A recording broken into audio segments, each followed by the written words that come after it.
pouco diferente esta manhã, no livro de Jó. Procure o capítulo 1.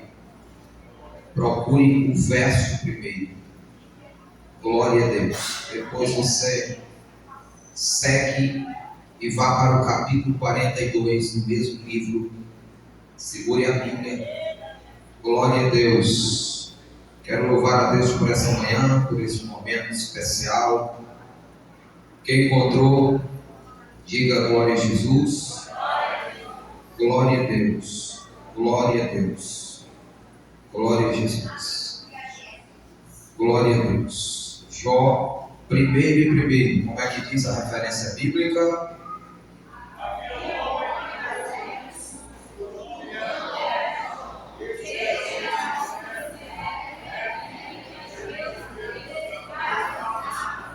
Capítulo 42, glória a Deus, verso 1.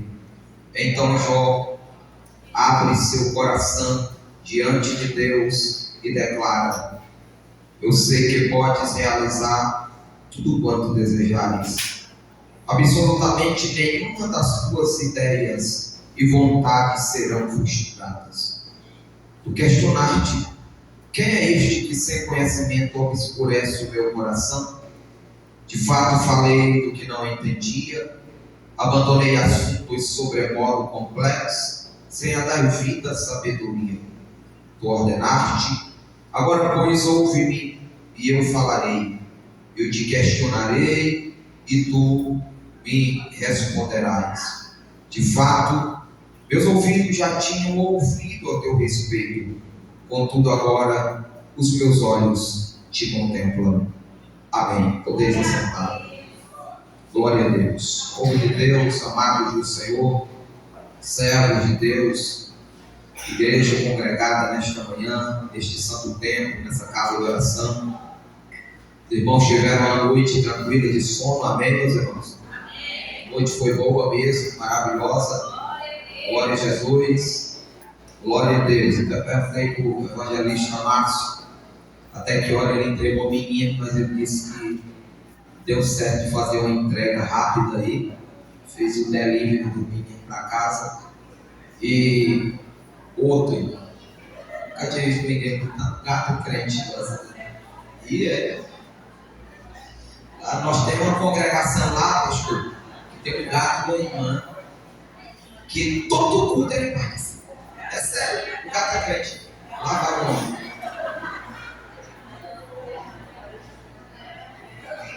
Glória a Deus, glória a Jesus.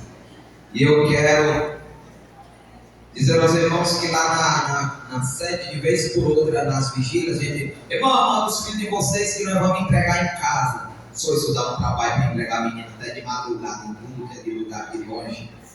Glória a Deus. Mas é bom esse momento especial. Eu quase entro no meio de vocês ontem aqui para mim nas carreiras também. Tinha um povo animado aqui. Cadê que está onde aqui no pós-escuro? Você não se anima até o final dessa mensagem, viu? Você, glória a Deus. Eu disse para o pastor Alex que nós já estamos com o nosso pós-culto lá no congresso já organizado. Eu vou botar até na frente da igreja aqui para poder, viu? Glória a Deus. Meus irmãos, servos do Senhor, que manhã tão boa, que clima tão agradável. Deus está entre nós. Amém. Deus está entre nós. Quem pode dizer amém? Amém. Queridos irmãos, eu quero, sobre a direção de Deus, trazer-lhes uma palavra nessa manhã. E quero que você abra os seus ouvidos, porque nós estaremos falando de um homem que a Bíblia vai chamá-lo de homem perfeito. Aqui King James usa a expressão perfeito, outras versões chamam de reto, íntegro, alguém que temia a Deus e se afastava do mal. Nós estamos falando de uma das literaturas mais antigas da Bíblia, que é o livro de Jó. Nós estamos diante da manifestação das obras de um homem que viveu a santa devoção, que não viveu uma falsa piedade. Nós estamos aculturados a pensarmos que, e nós vamos ver isso já, vou lhe mostrar, que prosperidade espiritual reflete na vida financeira, e que maldição espiritual, apesar que, entenda bem, mas a falsa a teologia da prosperidade, pregada, cravada, em nome de um Deus que, se não abençoar, ele não é Deus, não é a teologia do Evangelho. Nós não vivemos a teologia da prosperidade. Nós não pregamos, afinal de contas, o Evangelho da prosperidade. Mas nós vivemos a prosperidade do verdadeiro Evangelho. O verdadeiro Evangelho muda cultura, ele muda limites, ele muda visão, ele amplia a alma da pessoa, se orando. Ele transforma de maneira completa. Porém, nós precisamos olhar para a manifestação das obras de quem verdadeiramente é firmado em Deus pelaquilo que é manifestado no dia da dor, no dia da crise, no dia mau. Eu sou pastor de igreja, eu não sou aventureiro de púlpito, eu não tenho agenda aberta, eu não tenho preocupação com isso, eu não dou conta de atender os irmãos para ouvirem na simplicidade do que eu entrego, eu não tenho tempo para ficar, meus queridos irmãos, embelezando o que não é. Então entendam o que eu vou dizer com muita clareza.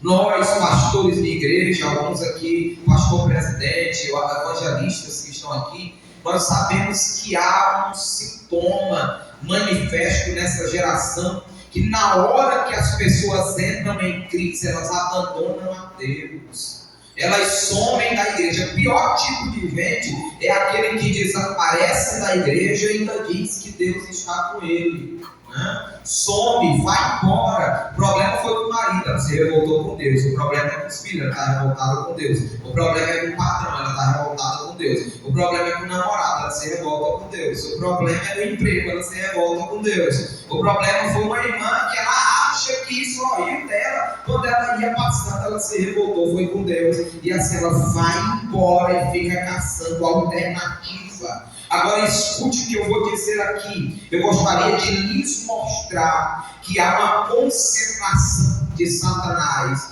nosso arco inimigo, guerreando contra quem está em pé, guerreando contra quem está firme, guerreando quem é reto, guerreando contra quem anda em justiça, em fidelidade. Sabe qual é o atestado de que você está acertando? Guerra espiritual, batalha. Se você estiver numa zona de conforto, muito tranquilo, comece a desconfiar que tem alguma coisa errada na tua caminhada cristã, porque não existe caminhada cristã sem terremotos, sem batalha, sem guerra, sem luta diária árdua. Há um esforço concentrado de Satanás, e não é para derrubar quem está caído. O diabo não está nem aí com quem ele já derrubou, com quem ele já levou. A batalha do inferno é contra quem está em pé, é contra quem está mantendo a casa em pé, a família em pé, o lar em pé. Quisera que tivéssemos aqui o maior número possível de pais esta manhã, de mães esta manhã, para receberem esta palavra. Filho, olhe para cá. Pais, olhem para cá. A sua casa está sendo guerreada, está sendo atacada por um arsenal pesado. Há torpedos mortíferos do inferno que são lançados contra você e contra a sua família. É a crise conjugal. Nunca vivemos um índice de divórcio ao nível do que nós estamos vivendo. É a crise dos jovens, que vai desde a crise emocional, interpessoal, amorosa e outras crises mais. É a crise de valores. As pessoas são dúbias. As pessoas usam guarda-roupa de máscaras. Em cada ocasião a máscara é diferente. As pessoas não vivem a centralidade da fé. Escute, parece que a família está perdida. perdida, a educação moderna está perdida, as instituições não sabem reverter a crise e nem saberão. Eu olho para esses 42 capítulos do livro de Jó e eu encontro aqui 6 passes que o inimigo atacou no fundamento da casa, da família de Jó. Ele ataca o seu relacionamento com Deus, ele ataca as finanças, ele ataca os filhos, ele atacou a saúde, ele atacou o casamento, ele atacou as amizades. Tinha fundamento? Tinha. É aqui onde eu quero que você entenda. Tinha fundamento? Tinha raízes profundas? Tinha base. Jó tinha. Era um homem diferente. Porém, o que nós vemos aqui é Deus proclamando o caráter de alguém íntegro na terra, que eu servia com prazer e com alegria. Verso de número 8: e o Senhor disse a Satanás: consideraste meu servo Jó, não há ninguém como ele. É Deus que está testemunhando. Bendito seja o nome do Senhor. Quem é que está dando testemunho de Jó aqui? Deus. Não há ninguém como ele, perfeito, íntegro e que se desvia do mal. Perfeito, íntegro e o que se desvia do mal. O céu tem registro meu e seu. Olhe, não olhe para mim, não olhe para dentro de você e veja o que é que o céu está dizendo ao teu respeito, a respeito da tua crença, a respeito da tua fé, a respeito da tua caminhada cristã. Versículo 1, dos 9 a 11, Satanás levanta aqui algumas motivações sobre a fidelidade de Jó, porque Deus é aquele que conhece você, foi Ele que te fez, Ele conhece o teu pensamento, Ele conhece os teus desejos, Ele conhece os teus sonhos, Ele conhece a tua fé, Ele conhece a tua integridade. Deus conhece, mas por incrível que pareça, Satanás também sabe quem somos nós.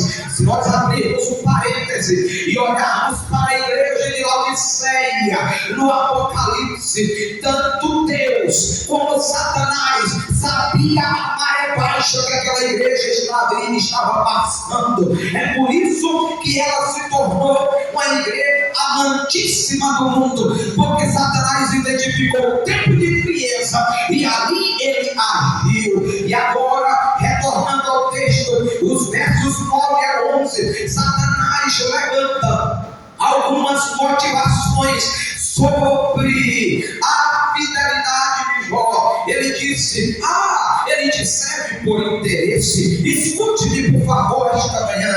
Ele disse que que Jó servia a Deus porque Deus o tinha enriquecido. Satanás está acusando Jó de que ele amava mais o dinheiro do que a Deus. Satanás está dizendo que Jó temia a Deus e o honrava porque ele tinha recebido filhos, fazenda, esposa, prosperidade. E agora Deus, o próprio Deus, isso aqui é muito sério, por favor, abra os ouvidos. Verso de número 2: constitui Jó como seu advogado de Deus na terra. Deus confia em Jó, Deus sabia quem era Jó, e é por isso que ele o constitui como seu advogado na terra. Jó não sabia que seria provado, e Deus começa a provar. Se Jó naufragasse aqui, não era o nome de Jó que ia para a lama, era o nome de Deus. Não era a reputação de Jó, era a reputação de Deus, porque a guerra era espiritual. Quem estava em jogo aqui é o nome de Yahvé, que disse: eu conheço ele, eu sei a sua fidelidade, eu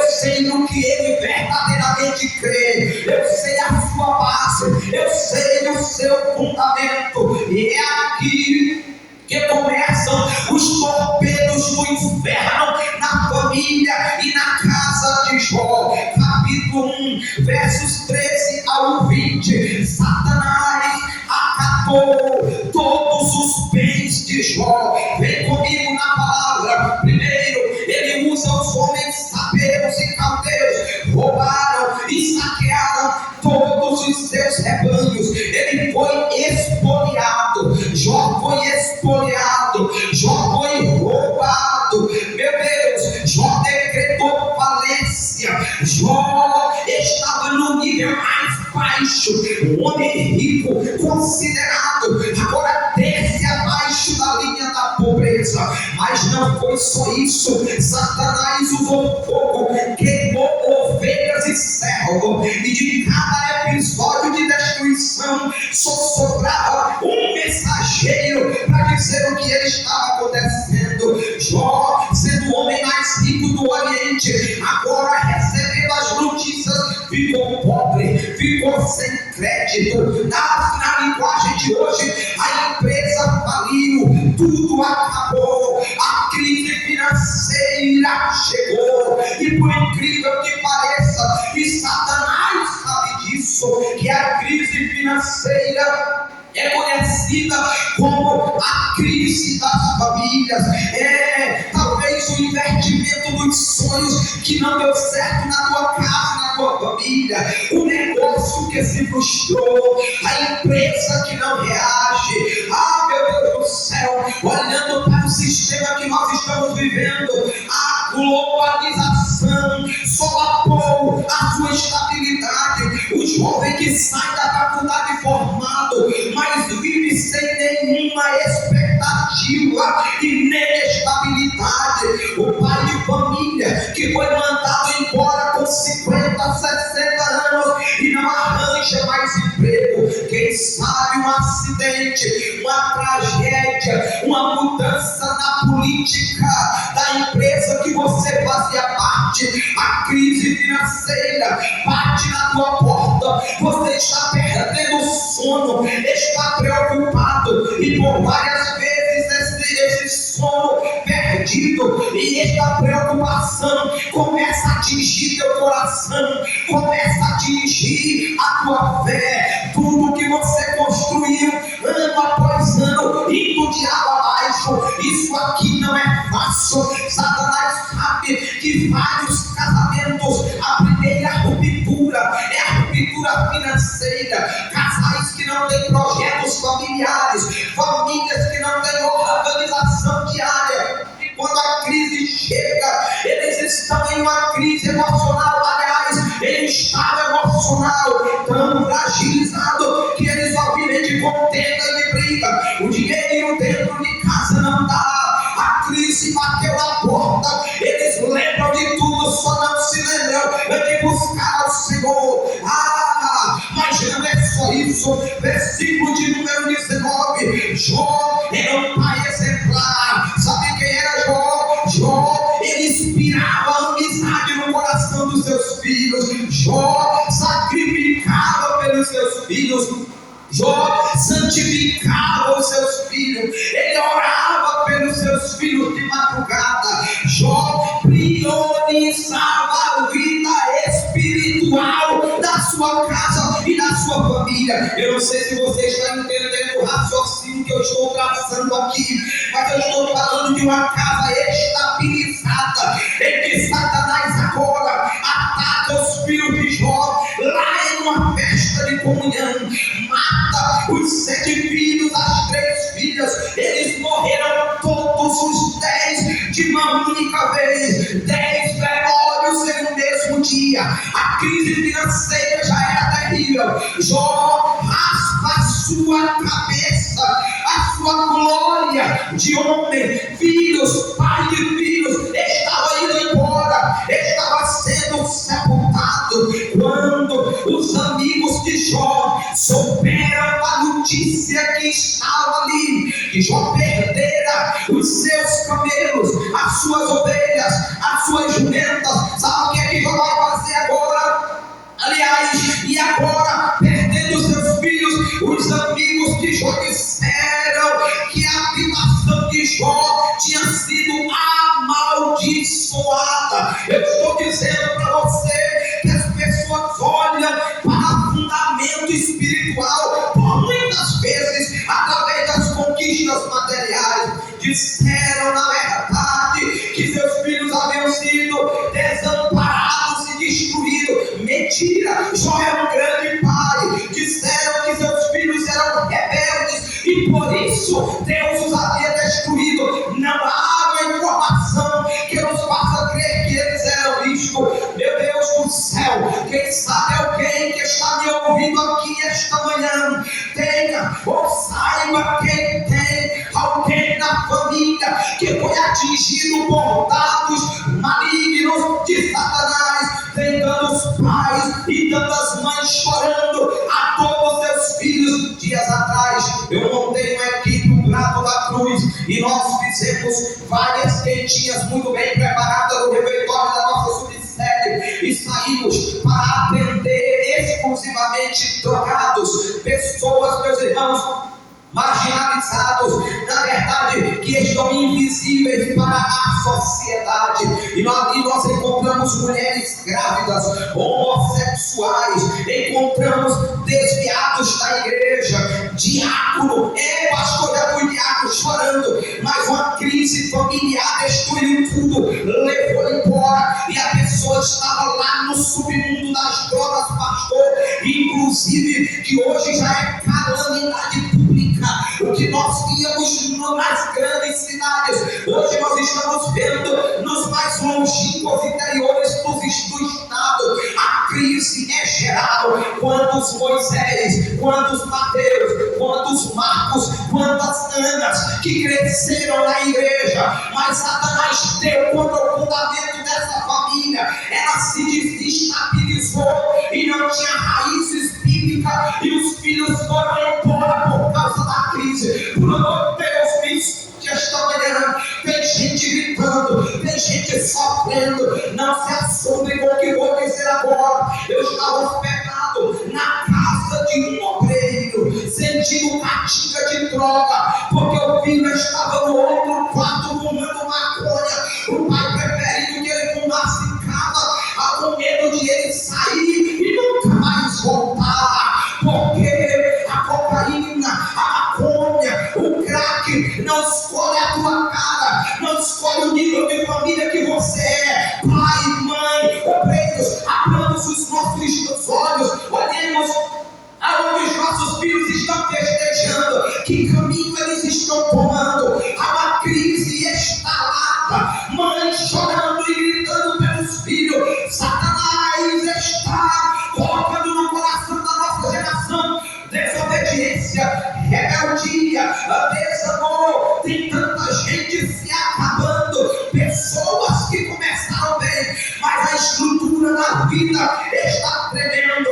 Mas não é só isso, como se não bastasse as acusações levianas dos amigos de Jó. Agora nós temos no capítulo 2, versos 4 ao 6, Satanás agora achou que Jó amava mais a sua pele do que a Deus. É por isso que ele volta e diz: o homem dará tudo pela sua carne. E Deus permite, por favor, escute isto, que ele o ferisse. E agora nós estamos diante de um homem nobre, um homem rico, um homem de posses. E qual era a condição de Jó? Cheio de infecção, mau hálito, dor, a pele estava necrosada, o corpo estava encarquilhado, ele raspava as suas feridas com cacos de telha, com alguém tão espiritual, agora está no lixo. As pessoas cuspiam nele, os seus ossos ardiam, ele se formava bolhas de pus, ele estava leproso, ele estava vivendo a pior dor da sua vida. A dor de Jó foi tão grande que no capítulo de número 3, verso 11, ele desejou morrer no ventre da sua sua mãe. Ele desejou, no versículo 11, morrer ao nascer. Ele desejou, no versículo 12, que os seios da sua mãe estivessem murchos e não desse a ele de comer para que ele tivesse morrido de fome. Ele procurou e desejou a morte. Versículo 21 e 22, a Bíblia vai dizer que a morte fugiu dele. Quem sabe, meus irmãos, alguém que me ouve nesta manhã, o emocional está abalado por causa de uma enfermidade, por causa de uma notícia ruim, por causa de um dia mau, por causa de um diagnóstico sombrio. Mas escute, quando o Espírito de Deus que se revela na palavra tem algo muito especial para o teu coração nesta manhã. Aleluia, aleluia, aleluia. Como se não bastasse, agora Satanás ataca o casamento, porque o homem, ele espera que na crise a sua companheira o entenda, caminhe ao seu lado, seja pacífica, seja auxiliadora, seja ajudadora, seja pacata, estenda a mão, seja o ombro amigo que este homem precisa. Mas a nós, às vezes, só criticamos, mas entenda o que é a dor de uma mulher que perdeu todos os seus bens, que perdeu a sua casa, que perdeu a sua família, que perdeu 10 filhos em um único dia. Ela não suportou a pressão, ela estava acostumada com o sucesso, ela não estava acostumada com o sofrimento. Entenda a diferença de bases construídas, cavadas na rocha e bases na areia. Imagine o que é um evangelho superficial manifesto na vida de alguém. Ela viveu na superficialidade, ela estava acostumada com as glórias da prosperidade, ela nunca tinha entrado num vale de adversidade. E ela fez o quê? Meu Deus do céu, ela se insurgiu contra Deus, ela se rebelou contra os céus, ela blasfemou contra Deus, ela ergueu os punhos contra Deus, ela ordenou ao marido: rompe a tua aliança, quebra a tua bênção, amaldiçoa o teu Deus e morre. Jó agora está diante de uma crise conjugal sem paradigma, o abandono da esposa na hora da maior momento de dor e de solidão. Ah, meu Deus do céu, que o que é isso, pastor? É a dor que supera o romance, é a crise no casamento que se instala, é o divórcio que às vezes as famílias pensam que é a solução e é o começo de um problema na vida dos filhos. Mas agora, além disto, Satanás vem de forma sutil e ataca as amizades de Jó. Escute, eles vieram, ficaram calados, choraram, se colocaram como sacerdote, pegaram o nível de espiritualidade durante 7 dias, e no final dos 7 dias, sabe o que foi que eles concluíram? Eles disseram, capítulo 22, dos versículos 21 ao 30, ele não é convertido. Eles disseram, no capítulo 34, do versículo 35 ao 37, ele é um rebelde contra Deus. No capítulo 11, verso de número 3, eles disseram, esse homem é um pecador endurecido, ele não era o que nós pensávamos. No capítulo 4, dos versos 3 ao 5, eles chamaram Jó de hipócrita. No capítulo de número 18, verso de número 19, eles disseram que Jó era ladrão. No capítulo 22, o verso de número 6, eles disseram que Jó era explorador dos pobres. Veja como o diabo, na condição de acusador, usou a boca desses homens. O homem que Deus disse que ele era íntegro, reto, temia o Senhor e se desviava do mal. No capítulo 22, verso de número 6, eles disseram que Jó era explorador dos pobres e ladrão. No capítulo 22, versículo 7 e 9, eles disseram que Jó tinha perdido seus 10 filhos porque ele era insensível.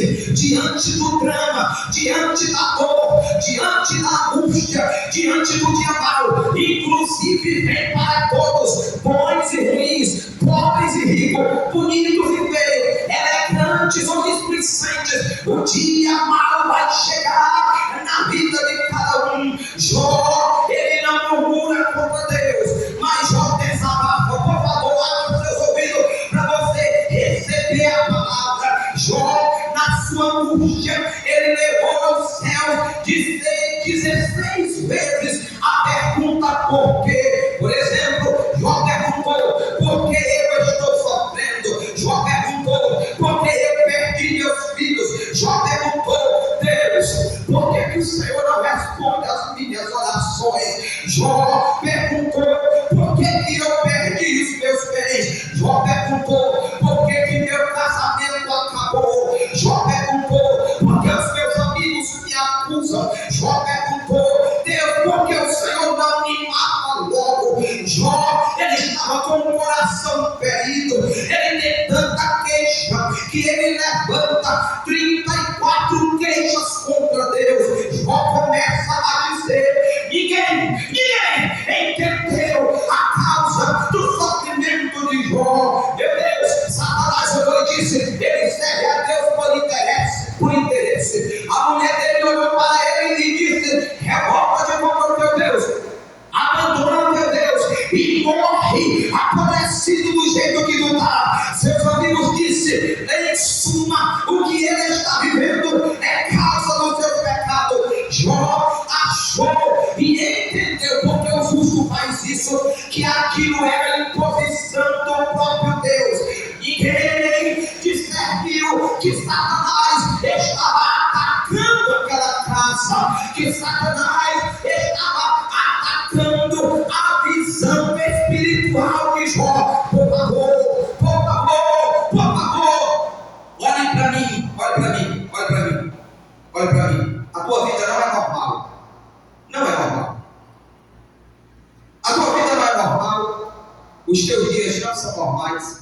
A tua casa não é normal. Os teus filhos não são normais. O teu futuro não é normal. Satanás sabe disso. Você tem um dono que é Deus. Você tem um pai que é Deus. Você tem um cuidador que é Deus. Os teus filhos são herança do Senhor. A tua casa está firmada nele. Então para de olhar a crise como se fosse coisa do acaso. Nada acontece na vida de quem vive no altar por acaso. Paulo escreve aos Romanos dizendo: todas as coisas cooperam para o bem daqueles que amam a Deus. Até a enfermidade, a falta de dinheiro, a porta que se fechou, a crise que chegou, o dia alegre e o dia mau. Nada está acontecendo por acaso na sua vida e na sua família. Você pensa que isso é normal? Você pensa, esses dias eu estava ouvindo um testemunho e parece coisa de doido. O irmão disse que estava ouvindo as missões com a esposa dele, pastor, e um cavalo partiu com um dente nele, e ele de moto, e aí avexou ali naqueles campos da nossa região de muito eucalipto, um cavalo partindo quase para morrer, quase acompanhando, quase morrendo. Aí ele entendeu esse negócio acontecendo. Tem um negócio acontecendo aqui comum. A missionária deve chegar na beira do rio. Quando ele veio, o cavalo rabinho em cima, ele deu uma rabissaca na moto. Até ele disse que na mesma hora ele se lembrou que tinha um Deus ao seu favor. Ele desceu da moto ligeiro, a mulher ficou, ele foi diante do cavalo e disse: eu te repreendo, Satanás, em nome de Jesus. O bicho não deu nenhum rugido, só pastou e começou a comer capim do mesmo tempo. Tem várias guerras dentro da tua casa que não acabou ainda porque você não entendeu o que é Satanás. Se você começar a entender que ele está balançando os teus alicerces para saber se você é piedoso ou você é apenas uma aparência, você vai começar a brigar com as armas espirituais. Deus está falando, Deus está falando, Deus está falando. Você não entendeu, Deus está falando. Glória a Deus. Olha para o céu comigo e diga: oh, meu Deus, não perdeu o controle. Não perdeu o controle. Diga comigo: quem sustenta. A estrutura espiritual é Ele. Fique tranquilo, o Espírito Santo trouxe você aqui esta manhã. Oh, glória. Aleluia. Glória a Deus.